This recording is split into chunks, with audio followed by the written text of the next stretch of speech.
राम।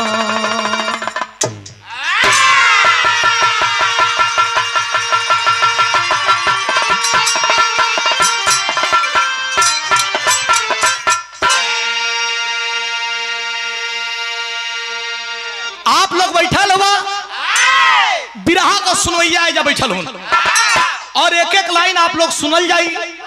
बाहर कवि और बाहर कवि को खोज। 4 लाइन भूमिका में भाव कैसे मास्टर।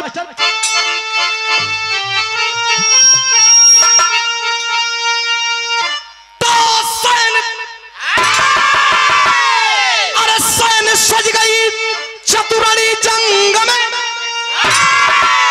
अरे जब लगी दाव पर हस्तिनापुर की हस्ती, अरे सो गए बारसैया पर दादा भीषम, अरे डूबने थी लगी भंवर बीच कश्ती, गुरु दौड़ का है बंधन हो गया, अरे सेनापति कर्ण बना कौरवों का, है चिंता भरी दिल में केशव के भारी, हुए मगन हर्ष बढ़ा कौरवों का।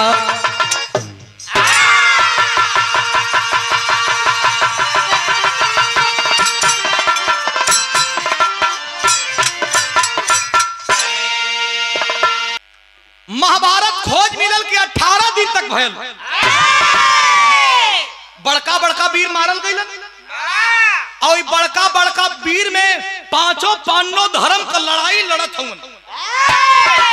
ए भैया 5 पांडव तरफ से 5 पांडव जज का तस डटल हवन और कौरव दल से और रोज खात्मा हो रहा। हद तो तब हो गई जब गुरु द्रोणाचार्य का वध भइल। आ जब गुरु द्रोणाचार्य का वध भइल तो 5 पांडव में खुशी के लहर दौड़ गई कि अब गुरु द्रोणाचार्य जब सेनापति रहन मारल गेलन तो अब जाना था कि लड़ाई हमन जीत जाए। लेकिन कौरव दल गुरु द्रोणाचार्य का वध के बाद सेनापति के नियुक्त कैलस, वह दानवीर कर्ण के। जब दानवीर कर्ण के नियुक्त कैलस तो इतना पंच परमेश्वर बैठल बानी। आहा हा हा अमोघ शक्ति रहल। अमोघ शक्ति लेकर के वही अर्जुन के लगल खोजे। भगवान श्री कृष्ण के पता रहल कि अमोघ शक्ति रखले अर्जुन के जहे पाई तहे मारी जरूर। अर्जुन जब महाराज है तो लड़ाई का कोनो मतलब भैया हो। और लेके खोजा था यह रथ लेके भगवान श्री कृष्ण अर्जुन का लगना हर हर बाटिया आवे। कर्ण के देखा वो हर तय हर चल जा, वो हर कर्ण के देखा तय हर आ जा। बड़ा परेशानी भयल। अचानक किरण अभी डूबल नहीं खे, कहीं से कर्ण आमने सामने हो गई। आज जब कर्ण आमने सामने हो गई तो भगवान श्री कृष्ण अर्जुन के कहना, ये अर्जुन तनी रथवा से नीचे उतर जीवा का। कहना काहे प्रभु अभी तो दिनवा ये लड़े के। कहना ना ना ना सामने कर्ण हो और नीचे उतर जा। कहना कर्ण हो तो का। कर्ण के देख के नीचे उतर। कहना रे भैया उतर जाता हमार बात के माना। नीचे उतर गई। जब कर्ण का आमना सामना देखला, कर्ण देखला तो भगवान हुआ अर्जुन ना हुवन। कर्ण समझ गई बात के कि 2 दिन से घेरा तल यहाँ। आज जब सामना भयल तो अर्जुन के लुकवा दे। देखा जहां गोली ना काम करेला वहां बोली काम करेला। काजी भगवान श्री कृष्ण के देख के कर्ण कलश की काहे प्रभु, अरे जेकर रथवा लेके चलत हवा उनकर माई उनके दूध दूध पियाइल बाइन की नहीं। ही दादा नहीं चाहिए। अर्जुन कहना गरियो सुनोइबा का। कहना रे गरिये सुन के तुम्हार जान बच जा तो तू चुप रहता मर्दवा का बोलत हो बक बक बक बक। वही में लुकाई लमा भगवान श्री कृष्ण लिखले ना दी कर्ण बात के जान गई। ओहर किरण देखा था कि अभी 10-15 मिनट बाकी है निकल जाई तो मार देती। लेकिन भगवान कहना बस बस दबले हम बतियावत है का। कहा मास्टर बिरहा में कौवाली के टुकड़ा हो।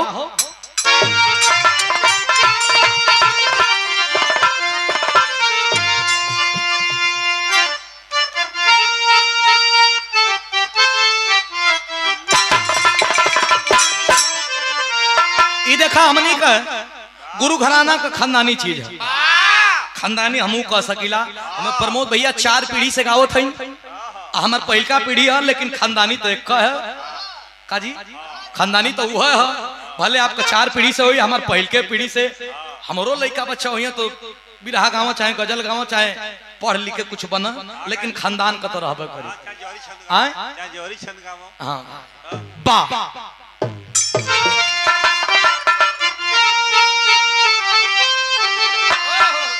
अरे तो काबे में, अरे काबे में, अरे तेरा जलवा काशी में नजारा है, काशी में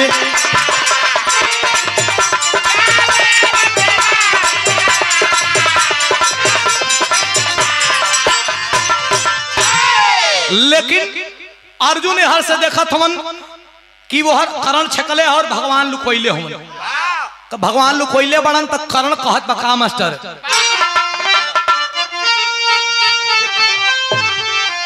अरे की देखूंगा, अरे देखूंगा, अरे क्या है ताकत भुजबल में कमीनों का।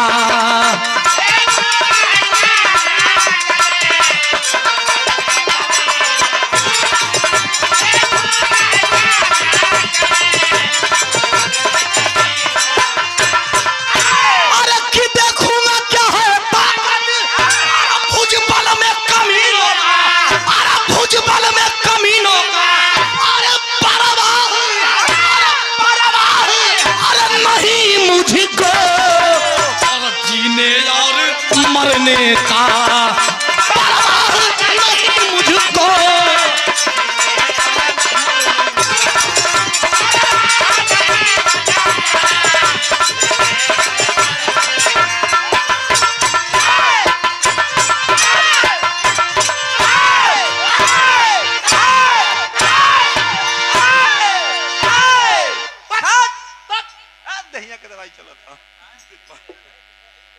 और परवाह नहीं मुझको जीने और मरने का। अच्छा इतने कहत हम तिले कहत कहत किरनिया गइल। अब भगवान कहा है अर्जुन, हाँ भरी निकल अब तक जैसे कूचल कूचल कीड़ा एकदम छटपटिया के रह जाला, वही तरह व्याकुल जैसा करण खरस किया, हा हा हा एकदम नाच के रह गई। अच्छा 5 पांडव जब शिविर में गइलन तो भाव भंगिमा भगवान श्री कृष्ण का लटकल है। श्री कृष्ण का जब भाव भंगिमा लटकल बा तो 5 पांडव में से युधिष्ठिर महाराज पूछला काहे चेहरा लटकल बा हो प्रभु? लटकल नहीं खे, आज तुम्हारे अर्जुन के पा गए रही इतना, अगर हम न बचाई तो 10 मिनट में ढेर कर दे के तो करण कल हमारे भाई के घेर ले रहा, कौन घेर ले ना रहा, चक्का के नीचे चक्का साफ करत रहा। और ये बाप फरदापुर के ऐतिहासिक धरती से श्री लाल युधिष्ठिर जी कहना के प्रभु हमार भाई अर्जुन के मरे के ना चाहिए। श्री कृष्ण भगवान को मैं देश का भाईयन के तोहन मारत हुआ, अपन भाई के पारी आयल तो कथ हो के मरे के ना चाहिए। अरे अमोघ शक्ति है, अगर तू ना अर्जुन ना मरिहन तो भीम मर जाइहन। भीम कहला हमारा ओरी तो मत हम ना देखा, हमारी ओरी मत खा। कहला भैया देखा ई ना मरिहन तो ऊ मरिया, ऊ ना मरिहन तो ऊ मरिया, 5 भाई में तो एक जानी मरिहा जरूर। कहला एक कोनो उपाय, कहला अमोघ शक्ति तो कोनो उपाय नहीं खे, एक उपाय बा। कहला कौन उपाय हो? कहला भीम के एगो लड़का जवान भइल बा, कहत वही के बुला दे लौड़े खातिर। भीम कहले भैया हमार लड़का कहाँ जवान भइल ई कब कर? कहला हो। अरे 5 पांडवन के जब वनवास बही रहल तो भीम का बियाह एगो राक्षसिन से बही रहल, जोना राक्षसिन का नाम हिडिंबा, आ हिडिंबा का लड़का एगो जवान भइल बा जोना का नाम बा घटोत्कच। अरे हमार लड़का जवान भइल बा? कहला हां बहुत विशाल भइल। कहला ओके बुलावा। अच्छा आई तो घटोत्कच हो कैसन? अरे बाप रे बाप, भीम ले तो कई लट्ठा ऊपर है, ये तनी देह कचा कर। भीम कहना ये भैया हमार लड़का हमारी नियन बा, लेकिन लकुल सहदेव कथो भैया हमन तो लड़ाई अगर जीत जाइल जाए आई अगर कहीं रह जा तो हमन खैला भी न मर जाइल जी भीमे हमन के नकिया नकिया खात था ई कैसे खींची हो भैया। अच्छा तो अर्जुन का कथन बचवा आई गईला तो तुहार चचा हूँ हई तुहार बड़का पप्पा हूँ हई हो तुहार बड़का पप्पा हूँ हई तुहार लहुरी माई है द्रौपदी के बतावल परिचय। अच्छा बहुत ज्ञाता हूँ भाई दहिया का दवाई चलता है ए भैया कला आई देखा हई बड़का बाबू चचा से ना मिले आइल हई हम आइल बनी मिले केकरा से अर्जुन का एगो लड़का जवान भइल बा हमरे भाई जना का नाम बा अभिमन्यु। अभिमन्यु से मिला देता देखबा बताओ लगी कि 2 दिन पहले अभिमन्यु मारल गए रहल आ लड़का जीत करत बा अभिमन्यु से मिले बदे। अर्जुन बताओ तो कि अभिमन्यु कहाँ बा लेकिन बिरहा में तरज के तनी बढ़िया मास्टर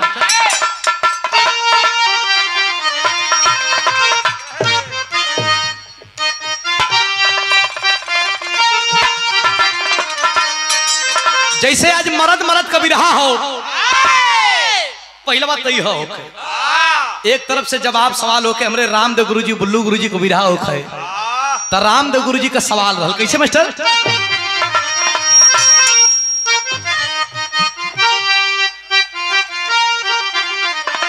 वो कहा कि नदिया किनारे मोर बोले अरे 1000 बार बोले हमार पियाम से ना बोले 1000 बार बोले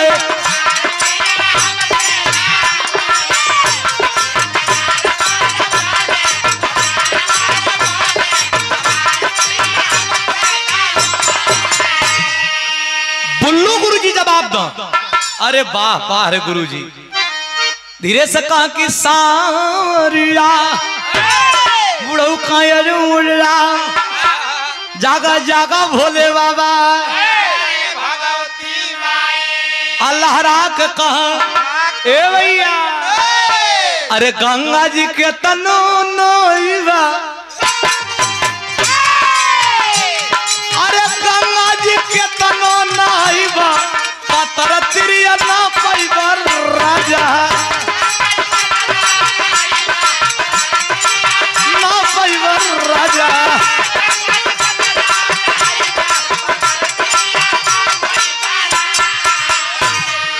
अरे देखा ई तरजिया का जोड़ हमरे बिहार का एगो रहना झिल्लू उस्ताद एक पैरवा का हल्का रहना बिना माए कहे तनी कड़ेर बोला अरे बाप रे बाप यही तरजिया के वो अपने लहजा में बोला कहने बुलाया नारन न सब पाती अरे ने बुला अनार न सब पाती बलम बदमाशी में फंसी गयो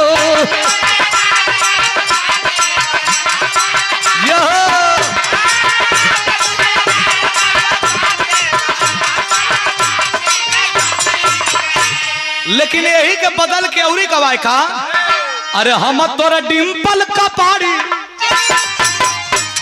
अरे हम तोरा डिम्पल का पाड़ी राजेश खन्ना खोलो के बाद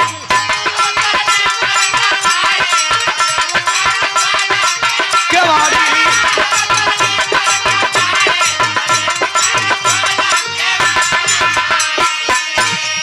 लेकिन यही तरजिया के जब हमन को दोनों भाई को उस्ताद का जब मन करे विजय लाल गुरुजी तो वो कैसे गाँव मास्टर कहा कि भाई ससुआरा हरा जाई अरे भाई ससुआरा हरा जाई भूमि जतने वतने मोटाई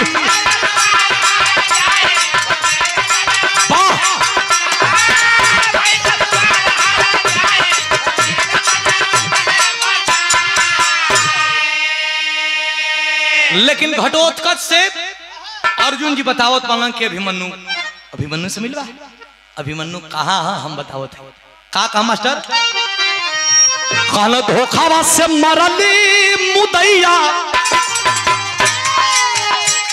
अरे धोखावा से मरले मुदैया अभिमन्यु भैया क्या तोहरे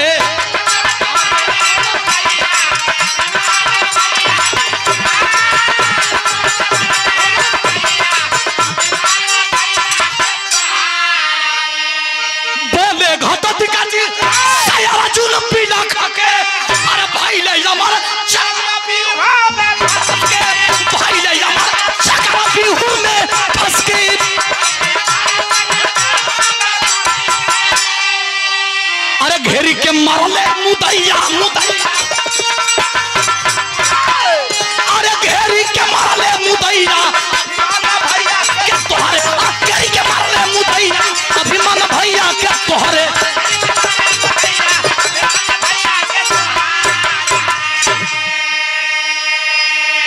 हाँ तुम्हार भाई घेरा के मारा गई। हाँ मार गई कब? हाँ मार गई। तो बड़का घटोत्कच सुना सुना सुना सुना सुना हमार बाबू के लोग कहला, प्रमोद भैया घटोत्कच कहत बा कि हमार बाबू के लोग कहला महाबली भीम, जिनकर एक ध्वजवा एक बहिया में 10-10 हजार हाथी का बोल बा। कहो अंटी खेला वाला के लड़का के छू दे तो मारी अंटी से कपार फूट जाई, और 10,000 हाथी का बॉल जेकरे हाथ में रही ओकर बेटा मारल जाई। झूठ गलती गलती ई कोनो पहलवान ओलान हुआ नहीं, इन्हें ऐसा ही अफवाह फैलावल गेल। इन्हर लड़का मारल गेल है अर्जुन का। इन लोग कहला कि धरती का अगर सबसे बड़ा धनुधर कोई हो ये अर्जुन हुआ। कहो जेकर धरती का सबसे बड़ा तीर चलावल रही ओकर लड़का मारल जाई। महागांडी हुआ मगर तू ए का हुआ? होश में गांडी हो, गांडी उधारी गांडी धारी हुए, गाड़ी भरी थोड़ा का लड़का का जीभ लागता हो भैया। अच्छा तो नाती के कर, नाती के कर मराठू बाबू ए भैया इनकर बाबा का हाइड्रोसील ये तना बढ़ गई।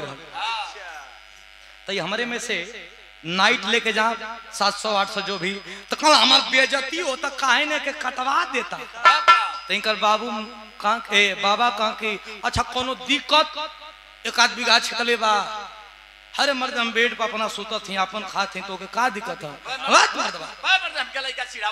लड़का चिढ़ावत हो। अच्छा देखा हुए भयल 2 साल में जो नहती को रहे बढ़ के ओके का खाना के पिछवा बेच के जना के बकरी के थान नहीं। अच्छा पिछवा बेच के चले लगा तो ये देखा लालची पहलवे सो एगो झोरा लेके आउ हडुसलवा के झोरा में कस के संगवा चला कि 2 पैसा 4 पैसा 1 रुपया मिल जाई। इनकर बाबा का पेंशन आवत रहा। अच्छा एक दिन पेंशन निकाले खातिर गांव को बहरी बाजारे में जात होती एगो बर्फ बेचे वाला। तो लड़का का बुद्धि कला कि ए बाबा एगो बर्फ खाए को मन करता है, पेंशन निकाले जाता हूँ अरे बर्फ होला, अरे हमार नाती के बर्फ दे। तो बर्फ निकाल के बर्फा वाला कथा जब इनके देखल कल से भैया हम बर्फ तो दे दे लेकिन हम बर्फ पैसा ले देते गेहूं चाउर ले। कल गेहूं चाउर कहाँ कल औकान तोहर नतिया झोरवा में ले ले। अरे मरता गेहूं चाउर ना इहो शरीर के एगो अंगे है तब जाके कटवावल गई। कल तो हम लोग फालतू बतियावत हुआ केहू में जोर जान हो नहीं। अरे हमके बुलैले होता 1 घंटा में महाभारत ना खत्म कर दे रहती है मतलब असल का पैदाइश।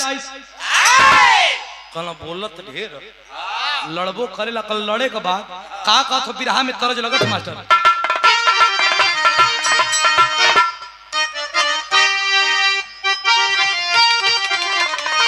जब पुरनकी का बात हो तो यह पुरनकी हो उस्ताद लोगन कैसे गाँव है। अरे कहा की तोरा नैना कटार, अरे तोरा नैना कटार, अरे गड़ी गड़ी जाला तोरा नैना गड़ी गड़ी जाला।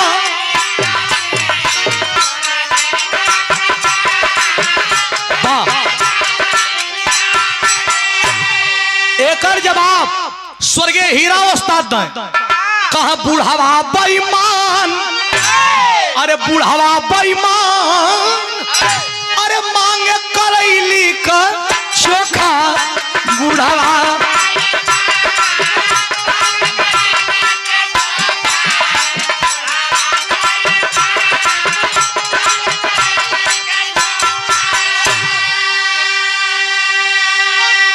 लेकिन घटोत्कच कह रहा बा कि हमके ना बोलैला।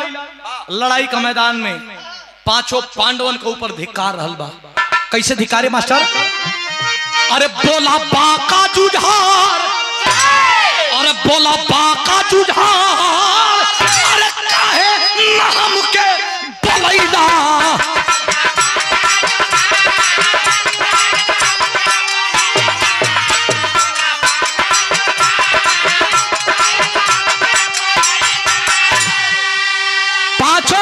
क्रोध से कलश कि हमके ना बोलैला। भगवान श्री कृष्ण कहला कि तू हवा दानव आ तोके बुलावे का कारण ये है कि सबके जेके जवन समय रहला उस समय पर बुलावल जाला। आ सुना आज आइल बाड़ो, अगर एक दिन अपने बाबूजी की तरफ से लड़ जीव तो तोके क्षत्रिय को गौरव प्राप्त हो। का मास्टर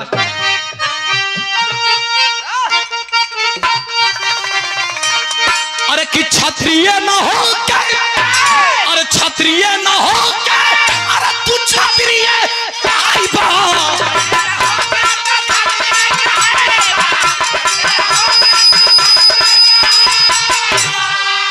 अरे जबकि समरिया में, अरे जबकि समरिया में देखाई बा, जबकि समरिया में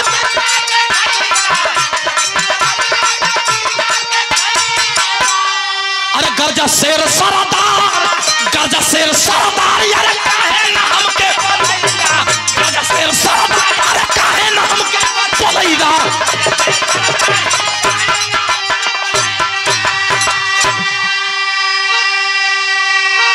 ए भैया गरजा शेर सरदार काहे ना हमके बोलैला। सीटी देता भैया, एक तनी उठावा और थोड़ा सा उठावा। ए भैया जब इतनी बात कहना भगवान श्री कृष्ण ये देखो पांचों पांडव पापन खिनिस मत उतारा, अगर तुहार जोर हो तो ही चल जा। कौरव दल तो तुहार इंतजार कर था, कल जाई तैयारी कैलस बिहाने को।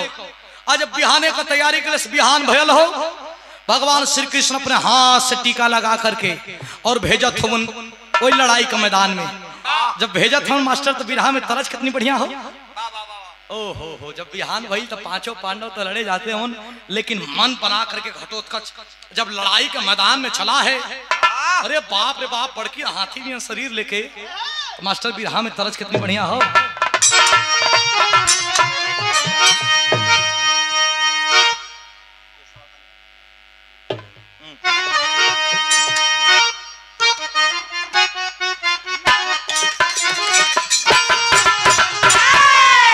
ये देखा उस्ताद लोगन का मुंह से और निक लगे। अरे गोरिया दिन भर कई के कटियो, गोरिया दिन भर कई के कटिया लेके सजियक सिलवटिया पीसया मसाला।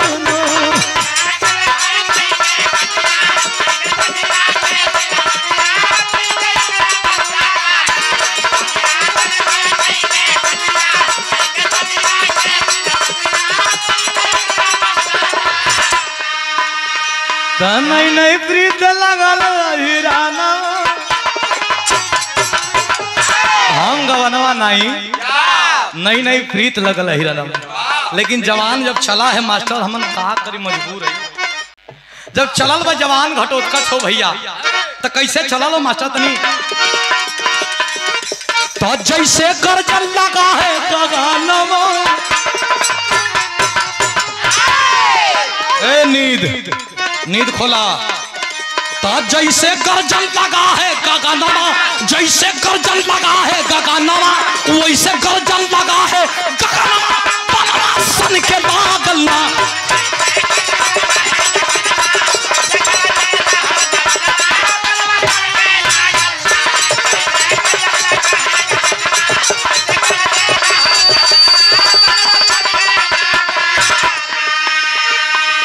अरे पाँव से रौंदे हाथ से मसले, अरे चना लगल पढ़ाई, अरे हाहाकार मचल धरती पे सब ही लगल घबराए। दुर्योधन सोचत हो का तो कैसे होई ये कर बहनवा कैले बाटे बनवा सन के लागल ना।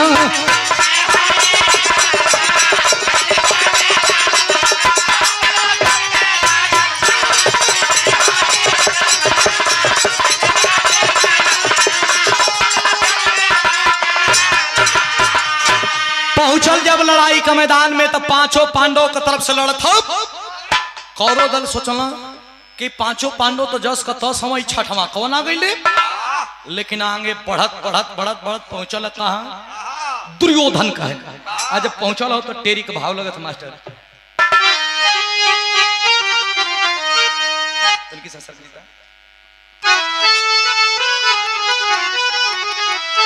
अरे कि लाशों की रण में ढेरी मच गई, अरे लाशों की रण में ढेरी मच गई, अरे काजा पीर घटोत्कच खैर नहीं है तेरी।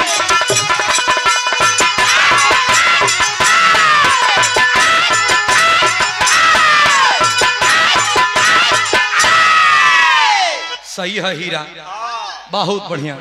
लाशों की रण में ढेरी मच गई, कर्जा वीर घटोत्कच खैर नहीं है तेरी। लाशों की रण में ढेरी मच गई। अरे भैया घटोत्कच लड़त लड़त पहुंचल के करी कहन, ओई दुर्योधन कहन। दुर्योधन से पूछलस, दुर्योधन पूछलस कि तू के हो भैया? कहला रे हमें ना जनता का, हम भीम के लइका घटोत्कच हैं। कहीं यहाँ का घूमत हुआ? कहना घूमत ना ही, हम अपना बड़का बाबू दुर्योधन के खोजत ही। कहना दुर्योधन के का करबा? कहना करब कुछ ने खाली मुआ आई। अरे बाप रे बाप, अब तो दुर्योधन पटक के गोड़ अब भागत के करी कहना। वही दानवीर करण के कस के रे भैया, अरे हु तिरिया जो रखले हिया, अरे निकाल के वही मारा घटोत्कच के, काहे कि एकदम लगत है कि आजे लड़ैया खत्म कर दे। हे मारा यही लइकन के मारे खातिर तीर चलवावत हो जमोक, उ तो अर्जुन के मारे खातिर रखले हैं। कहला अर्जुन के मारे खातिर रखले, हमन जियल जाई तब न मरबा। उ आवत है आन्ही नियन लगत है कि आजे सबके ले उड़ी। और सुना ना मरबा तो हमरा लागत है कि तोहू कहीं पांचों पांडव से मिलल तो नहीं। खाना लांछन बहुत बेकार होला दुनिया में, लांछन बहुत बेकार होला। जब लांछन लगैल सो आंख में आंसू लेकर के घटोत्कच को मारने के लिए वो दानवीर कर्ण अमोघ शक्ति निकाल लेता है। और जब अमोघ शक्ति निकलला सो भैया तो भयल का पहपट का लाइन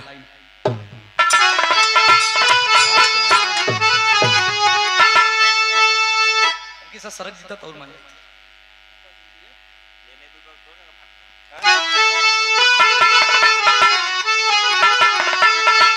अरे कि विवश हुआ दान पीर पलवनमा बनवा मरले बा।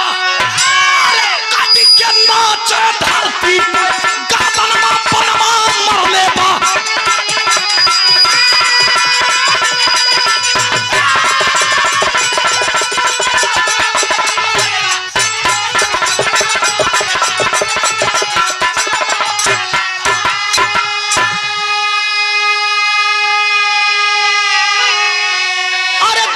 दुर्योधन मगन हुआ, अरे कर्ण सोच में डूबल हो, क्या करे बल पे हो ये लड़ाई, कि अंतिम आत्मा बूझल हो।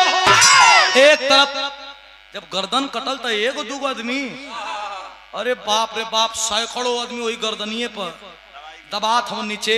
यार दुर्योधन हंसता है, आए सार हमारी के मारे मार धनी जा। लेकिन कर्ण सोचत हो कि हमारे अमोक गैला का मतलब कि अर्जुन जियत रह जाई। आज जब अर्जुन जियत रह जी तो केकर माई का दूध में इतना ताकत बा कि लड़ाई जिता दे अर्जुन का रहते। आंख में आंसू हो कैसे? अरे कि चले सनासन, अरे कि बाण समन तलवारिया बनवा मरले बा। अरे कटी के नाचे मर्द के मौरिया बनवा मरले बा।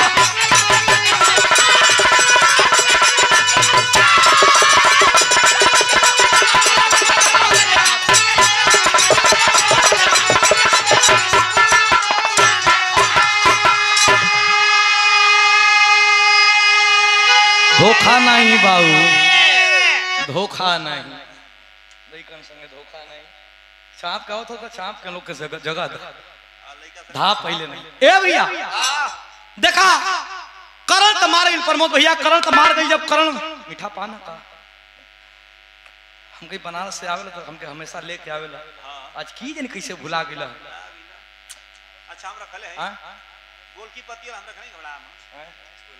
तू तो मत बोला, इनका मेहरारू बहुत इनके माने ले भैया, बहुत माने ले।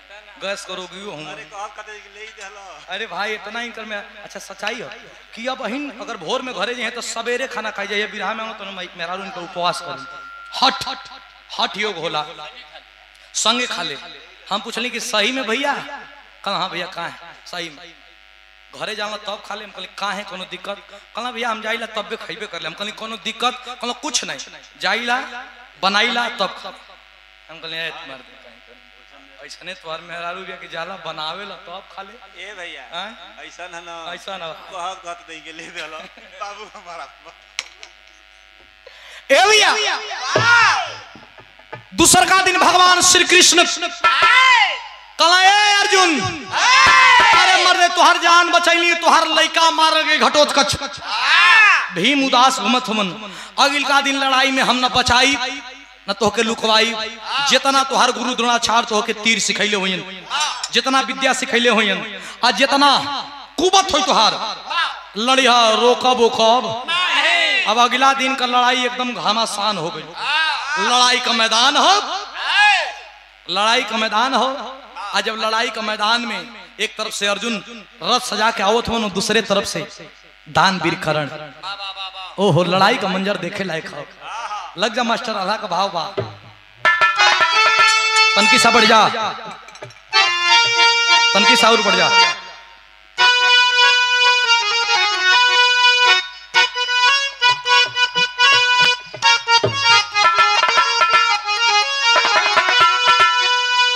हम तो कही कि ना हुई लेकिन तू ठीक हुआ इहो लोग ठीक है।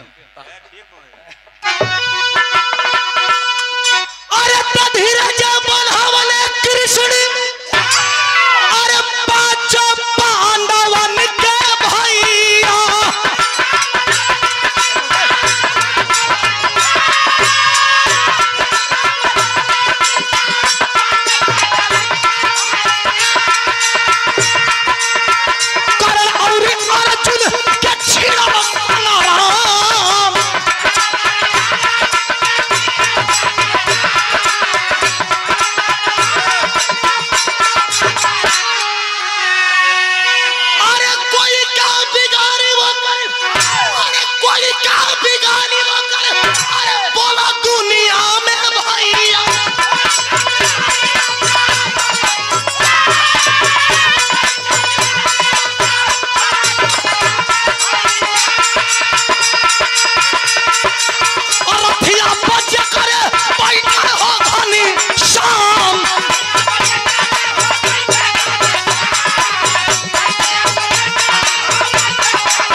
संग्राम हो रहा है इतना पंच परमेश्वर बैठल हुआ।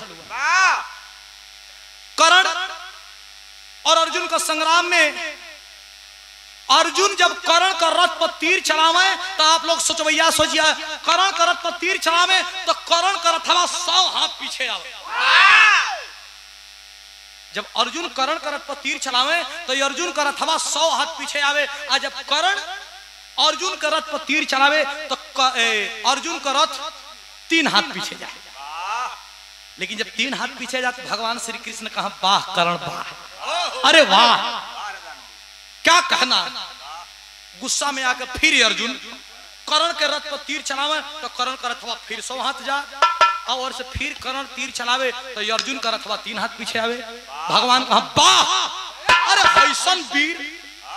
अर्जुन कहा रोका तनी, ये बैठल हुआ हमारी रथ पर ललकारत हुआ दुश्मन के, हमारी रथ पर बैठल हुआ जबकि 100 हाथ पीछे मारा थी तो एको बारी आप कुछ ना कहला, और 3 हाथ पीछे मारा था तो ओकरी के ललकारत होगी जियो भी कैसे। अर्जुन तो हर रथवा पर तीनों लोगों का भार लेके हम बैठल हैं, जितना तीनों लोगों का भार हो पूरा वजन देख के बैठल हैं। आइए सुना तो अरे झंडा पर वीर बलि हनुमान बैठल हो तब वो तुहर 3 हाथ पीछे जाता। सोचो मन ना रहती जा तो जब वो मारी तो कहाँ जाता, लोग में चल जाता। अरे बाप रे बाप, जब इतनी बात सुनो अर्जुन तो घबरा गए। अरे ये तना बड़का वीर कहाँ। ये तने में गुरु परशुराम का कर्ण के श्राप रहल कि जब मोर्चा पड़ी तो तुहार बुद्धि भुला जाई, तुहार विद्या भुला जीबा। वह भयल तनकी सखच मचाई, तब तक रथ का पहिया कीचड़ में जाके अब फंस गई और रथ हाके वाला रथवान हाकत हो, बढ़िए ना निकलत हो, तीर धनुष रख के धीरे धीरे उतर के ये कंधा से रथ का पहिया के लागल जोर करे। जब जोर करे लागल ऊपर करे खातिर तो भगवान कथो अर्जुन देखत बा कर्ण के कला देखत है का करत कला का कीचड़ में रथ वही के ऊपर आवत है, कला ऊपर आवत ना तू जल्दी तीर चलावा तब माराई कला। इतना बड़ा वीर मार दली दादा भीषम के बाण के सैया पर लोटल है, मरली जा गुरु द्रोणाचार्य मर गिलन। आई निहत्था पर कहत बा तीर चलावे के, मेरा नाम अर्जुन हो तोहनी ना होई कला तोहनी सोचत हुआ। अरे तीर चलावा यही घड़ी वो मरा जाई, जब तक तो ओकरे हाथे में तीर धनुष रही तो तू का तोरे कोनो औलाद में तोरे कोनो वंशज में इतना जोरे नहीं कि कर्ण के मार दे। जब इतनी बात केशव स्वयं कहलन, जब इतनी बात तब तो घबरा के कलश के हर तीरिया निकालनी का और तीर सुमिरत हो और कर्ण के पता ना कर्ण अपन तो उठावे में परेशान है। इतने में भयल मास्टर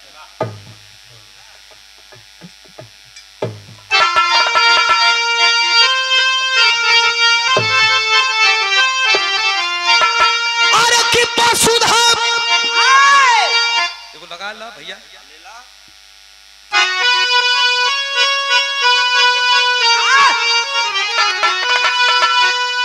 साबसी वाला काम ना कोई कोई को खानदानी होला, कोई कोई का कुदरती होला और कोई कोई को मेहनती होला।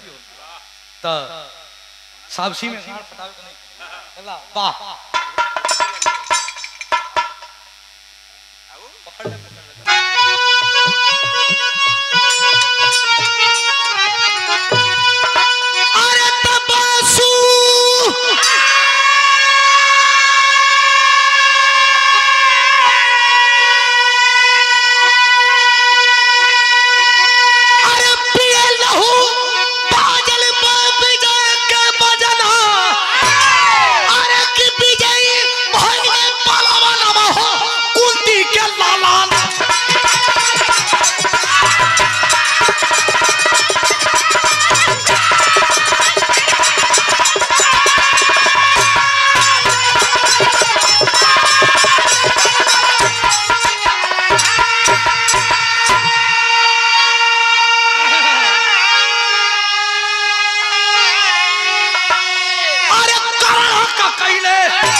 कोई नहीं जवानों, बहुत अच्छा।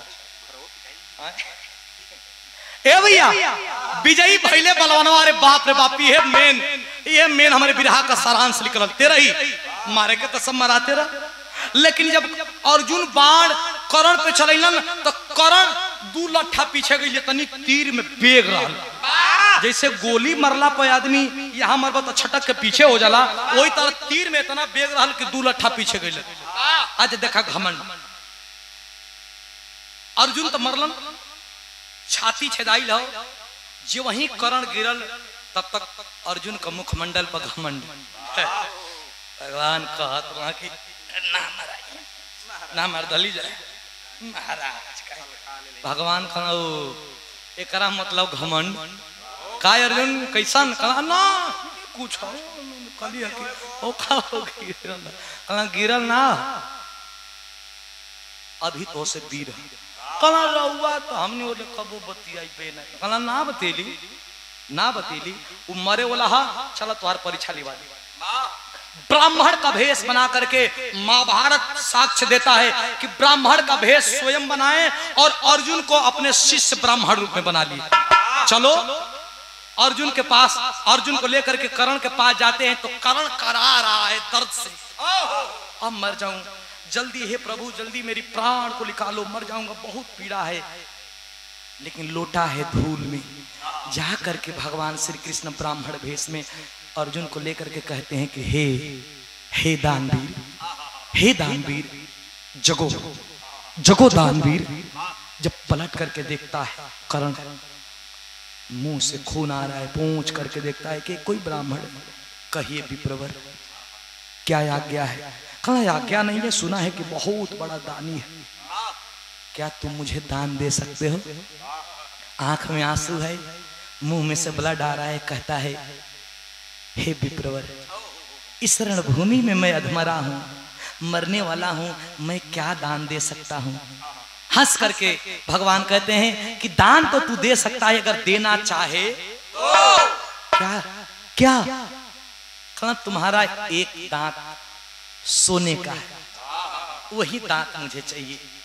याद आया कर्ण को, अरे हाँ मेरा एक दांत सोने का है, दे सकता हूं, दे सकता हूं। हे ब्राह्मण दे सकता हूं, लेकिन इसे तोड़ने के लिए एक पत्थर ला दीजिए, उस पत्थर से तोड़ करके मैं आपको दे सकता हूं।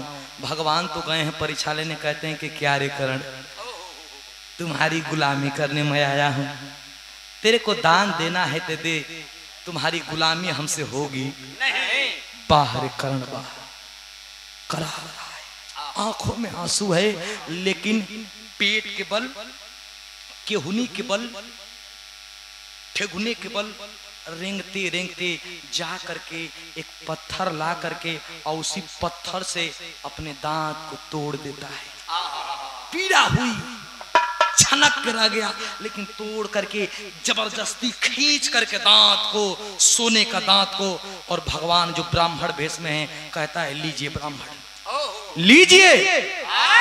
लेकिन भगवान कहते हैं कि क्या रे कर्ण, मैंने तो सुना है कि तू बहुत बड़ा दानी है, क्या तुमको कोई नहीं बताया कि ब्राह्मण को झूठा दान नहीं देते? ये झूठा दान दे रहा है, मैं नहीं लूंगा, जा रहा हूं, करो खबरदार, कर्ण झूठा दान नहीं देगा। इस दांत को धोने की बात रही तो मुझे नहीं पता कि मेरा तीर और धनुष कहां है, लेकिन मुझे अंदाजा है कि सामने मेरा रथ खड़ा है, उसी के अगल बगल मेरा तीर और धनुष होगा। क्योंकि जब अर्जुन बाण चला रहा था तो मेरे हाथ में तीर और धनुष दोनों नहीं था, मैं निहत्था था। क्या मेरे तीर धनुष लाने की कृपा करेंगे? मुस्कुरा करके कृष्ण जी कहते हैं कि आखिरकार तुम मेरे से गुलामी करवा के ही मानेगा। सुन, तेरा दांत मैं तुझको दे रहा हूं, नहीं चाहिए, मैं जा रहा हूं, तुम्हारी गुलामी में हरगिज नहीं करूंगा।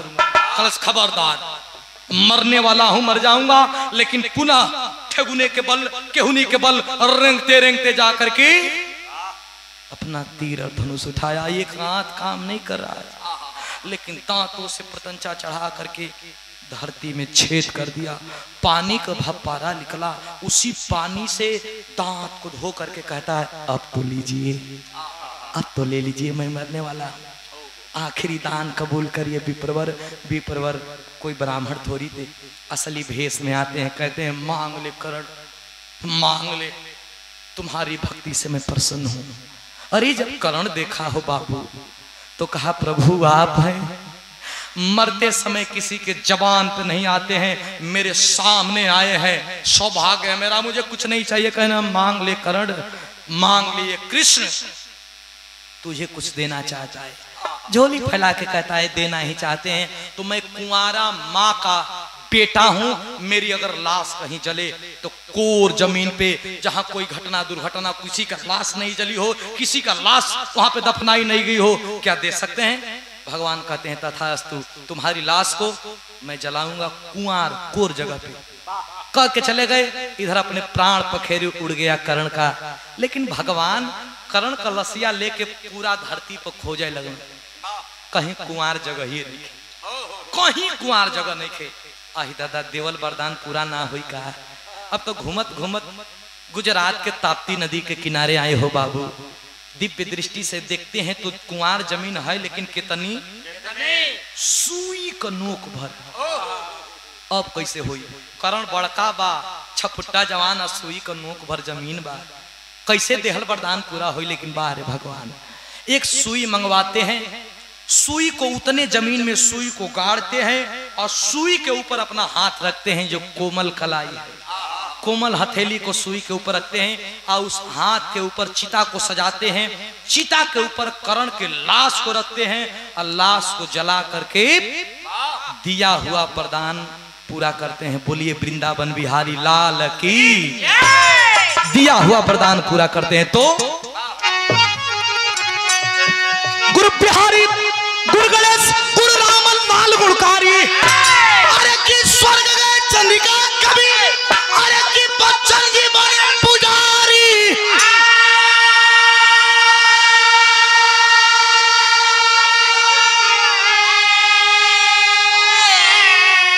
अरे की लाशों की राह में ढेरी मच गई, तो किशोरी विजय लाल तू करो न हेरा फेरी, लाशों की रण में ढेरी मच गई।